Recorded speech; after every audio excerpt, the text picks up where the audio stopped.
On the night of September 14th, 2008, 88 passengers boarded an Aeroflot Boeing 737-505, expecting a routine flight to the city of Perm. But what they didn't know was that the person responsible for their safety, the pilot, was intoxicated. The series of decisions made in that cockpit would seal the fate of everyone on board. What went wrong? And how did a pilot under the influence manage to take control of this aircraft? So, stay with us as we unravel the chilling events of Aeroflot 821. Don't go anywhere. Thank you.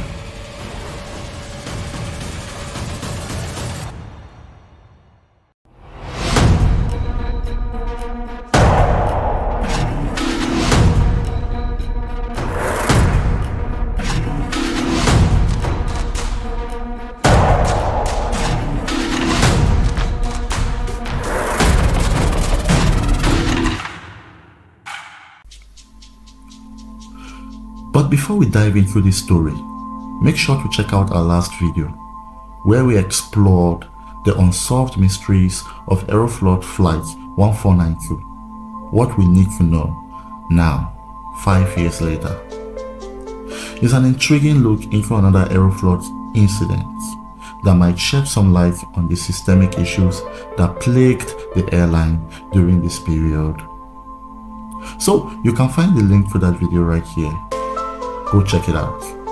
Thank you. In the early hours of September 14, 2008, Sheremetyevo International Airport in Moscow was bustling as Aeroflot Nord, a subsidiary of Aeroflot Airlines, prepared for the departure of flight SU-821. This routine flight was scheduled to take passengers to Perm, a city nestled on the banks of the Kama River in Russia.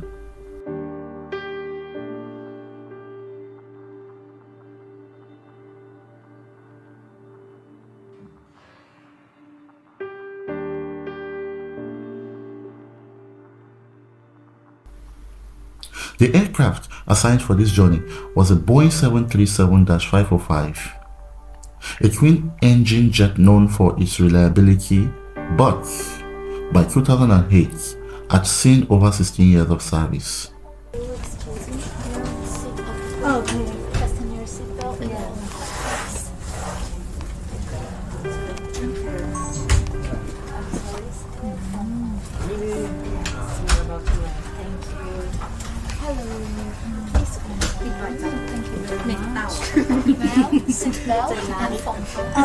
So this particular aircraft had a long history, with over 44,000 flight hours and multiple owners before being leased by Aeroflot earlier that year. The crew for this flight was composed of seasoned professionals. The captain, Rodion Mikhailovich Medvedev, was 34 years old with 3,689 flight hours, including significant experience on Soviet aircraft like the Tupolev Tu-134. His co-pilot, Rostom Rafalovich Alabadin, was even more experienced with over 8,000 flight hours under his belt. However, both pilots were relatively new to the Boeing 737, having recently completed their certification.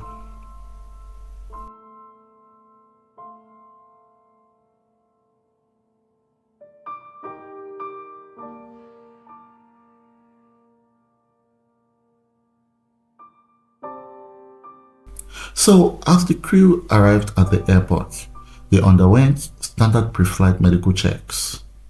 So, despite their extensive experience, there was a hidden risk: the captain. So, the captain was under the influence of alcohol, a fact that would soon contribute to the unfolding disaster. The pilots proceeded to the aircraft, parked at stand 2-2, and began their pre-flight preparations. So the weather at their destination indicated some rain and fog, but nothing out of the ordinary, you know. So the plane was prepared for departure with 82 passengers, including Russian Colonel Gennady Trochev, an advisor to President Dmitry Medvedev among them. As the crew began final checks, the first sign of trouble emerged. The co-pilot made an error in imputing the initial coordinates into the Inertial Reference System, the IRS, leading to a 1 nautical mile discrepancy. Although considered minor, this mistake set the stage for further complications. So, the technical log also noted that the auto throttle was inoperative, but after a quick check, the captain decided it was functional and chose to proceed.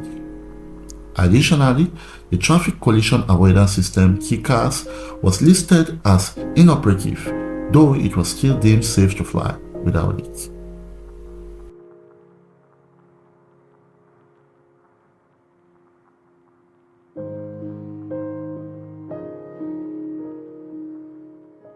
Flight 527, runway 8 kilo, you're cleared for takeoff. So about 3:06 a.m., flight SU-821 was cleared for takeoff. So the Boeing 737-505 accelerated down the runway, lifting off smoothly into the night skies. The plane climbed to its cruising altitude of 9,100 meters, that is about 29,855 feet, and the crew settled in for what should have been a routine flight. However, the IRS continued to drift, gradually increasing the inaccuracy of the plane's position on the navigation screen, a subtle yet significant issue. So about an hour into the flight, the aircraft remained stable at cruising altitude, and the crew began preparing for the descent into Perm. The weather at the destination had deteriorated with rain and fog, reducing visibility. The co-pilot, unfamiliar with the Boeing 737's flight management computer (FMC), struggled to program the approach and needed significant assistance from the captain. This delay caused the crew to skip the critical approach briefing, a serious lapse in procedure. As they neared Perm's airspace, the situation in the cockpit grew tense. The co-pilot inadvertently disconnected the autopilot while trying to manage the descent, causing the plane to pitch up and climb beyond the intended altitude. The air traffic controller noticed the unusual behavior but assumed the crew was adjusting to avoid another aircraft. Meanwhile, communication between the cockpit and air traffic control became increasingly confusing. The co-pilot mistakenly read back the wrong approach route, adding to the chaos. So despite these challenges, the captain decided to proceed with the approach. However, stress and frustration were mounting in the cockpit. The crew's effort to regain control of the aircraft became frantic, and errors began to compound.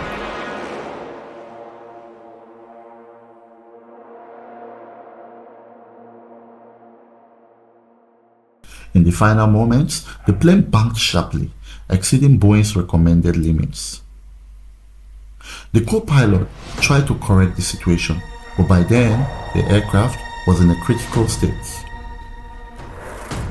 So at this point, the Boeing 737 was far off course and descending rapidly.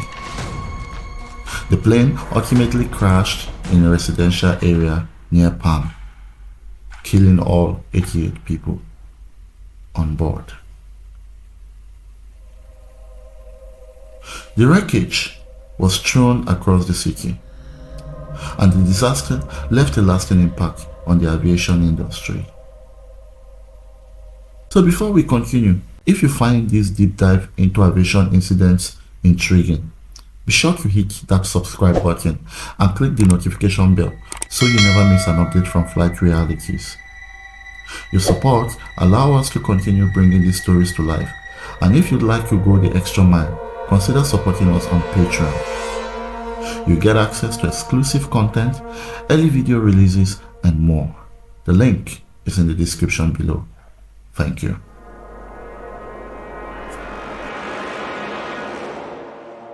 So the crash of Aeroflot Flight 821 was a tragedy that highlighted numerous failures in aviation safety. The investigation revealed that the captain had a blood alcohol level above the legal limits for operating an aircraft. So the fact that he was allowed to fly in this condition pointed to a significant lapses in the airline safety protocols.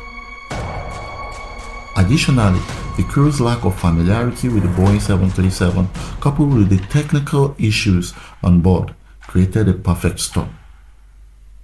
So the IRS error, the inoperative systems, and the confusion during the approach all contributed to the disaster. The final moments of the flight were marked by a loss of situational awareness as the crew struggled to understand the aircraft position and condition. This incident serves as a stark reminder of the importance of strict adherence to safety protocols and the need for rigorous training. It also raises questions about the airline's oversight and the broader implications for aviation safety. So just before we wrap up, if you haven't subscribed yet, now is the perfect time to do so. Your support allows us to continue uncovering and sharing these critical aviation stories. And don't forget to check out our Patreon link for more ways to get involved. So to leave you with a final thought, the tragedy of Aeroflot Flight 821 was not just the result of a single mistake. It was the culmination of multiple errors, oversights, and failures, both human and systemic. So the most haunting reality: this crash could have been prevented. Had any one of the warning signs been heeded, 88 lives might have been saved. It's a sobering reminder of the delicate balance between safety and catastrophe in the world of aviation. So if you find this content very valuable, please do us well by clicking the subscribe button, and don't forget to turn on the notification bell so that you won't miss any of our video content. So until next time, I remain Joseph Kabulu. Thanks for watching. Goodbye.